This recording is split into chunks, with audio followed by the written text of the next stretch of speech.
Hello everybody. Today we're going to be doing an origami animal, a sea lion or a seal. To do this animal we will need to begin from just a square. So if you're using standard printer paper, we need to convert the rectangle into a square. So we do this by folding one of the corners diagonally, removing the extra part as we've done in many different figures that we've created already. Remember, save the extra rectangle. We can use it in other projects. Now, we have our square, and we are going to use this initial diagonal fold line. But today, with this object, we're going to discover a new series of folds. Okay. What we need to do first is I like to have the paper like this, so that this diagonal fold line runs up and down, and we can see the paper more as a diamond than a square.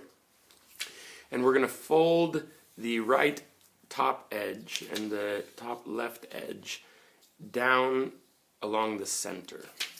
So it will be a diagonal fold, and we'll end up with something sort of like this. Okay? You can see that this edge lines up along the center line there, and we repeat the process on the left side.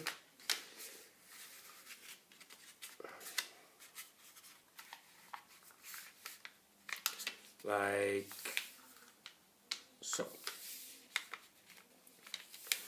Remember, your folds need to be strong, strongly creased. As you can see, it's not perfect, but that's okay. The second step is to do the same, but on the other side of the paper. What's left of this edge and of this edge, we're also going to fold it along the center line here. So we come down like this.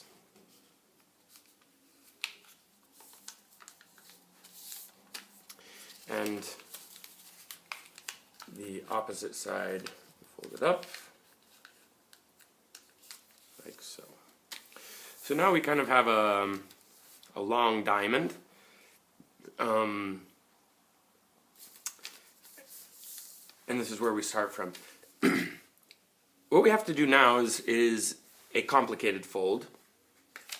We're going to use the inside of these flaps that have been created here. And basically what we're going to do is, if we open one of these flaps, this inside corner, we're going to extend it out. Okay? Now, you'll see a lot of alignment along this edge, and we're going to use this focal point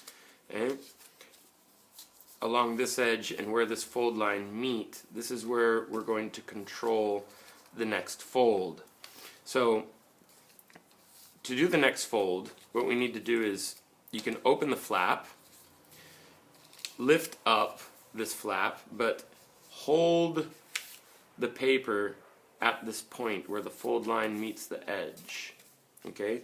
You're going to put your fingers under the paper, and you're going to lift up this point, and you're going to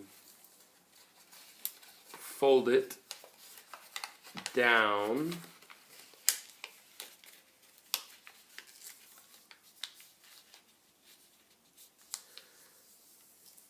like so.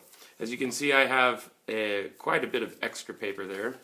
It's not perfect, but it's okay. Another reference point would be that this edge is already folded along the center reference line. However, when we lift it back up and open, you can see that this entire edge should come along this center fold line. Okay? And we repeat the process on the other side. So again, we lift up, we open, we use our left hand or your right hand, whichever, to hold the paper at the intersection and fold down. Okay? So again, we have this, we open, lift up, and fold down, and we do that on both sides of the paper. Now, from here on out, it gets quite a bit easier. We will have some reverse valley folds. Basically, what we do is we fold the object in half backwards, okay? Like so. We don't fold it in, we fold it back. Okay, these are going to be the arms. You can see we have a flap here on the top and on the same on the other side. And the right side, well, depending on how you have your object, will be sort of the tail, and this side is going to constitute the neck and the head. So basically what we can do is these flaps, just fold them back like so. We'll start with the tail. The tail is just going to be one simple valley fold. So if we rotate the paper up like this, we can use our fingers kind of to pressure the paper from the bottom and also from the inside. If you stick your thumb inside this, we create an upwards valley fold. Depending on how you want the tail to look, it can be more vertical, more diagonal. I have mine sort of inclined. To create the arms and the hands, what we're going to do is these flaps that have been folded back over, we're going to align this edge to, you can kind of feel that there's a fold line in the paper here. We're going to line this edge along this vertical fold line like so. Okay. Repeat the process on the other side. You can see our previous arm and hand there. Remember, we take the diagonal line. If you're talking about, if you want to incorporate mathematical concepts, this is a right triangle and this would be the hypotenuse. You could, say that the hypotenuse needs to be aligned with the one of the right edges of the triangle, like so. So as you can see now, it's starting to take shape. We have the tail, we have the arms. Now we need to make the neck and the head. Again, we're going to do a valley fold just like with the tail. So all of this extra paper here, we just kind of open. I think it's a good idea to use the intersection of this fold point with the base here. So you kind of open and pressure, apply pressure so that it folds up at this intersection point here, like so. This would be, again, you can modify how inclined the neck is. If you want it less inclined, just pull and fold.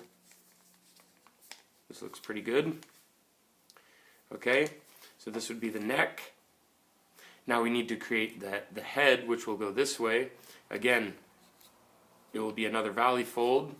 So all you have to do is open the neck part and fold down and in. So as you can see, okay, we have our neck, our head, the body, the arms, the tail. To make the hands, because seals and sea lions kind of have their fins like this, I guess they'd be fins, not hands. This remaining part, we'll use the base of the body as a reference. We just fold up, so they kind of stand out like so. And on the other side as well, fold up, so that when the object stands,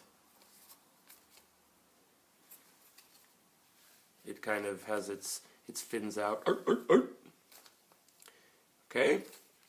And because sea lions and seals have sort of a snout or a nose, they don't have this triangular shape at the end. What we can do is another valley fold. We just stick our thumb in and fold this part in, like so. And we have our sea lion, or our seal. Aquatic animal, you can paint whiskers, eyes, decorate it however you want, and it just kind of wiggles along. Okay? And that is our sea lion.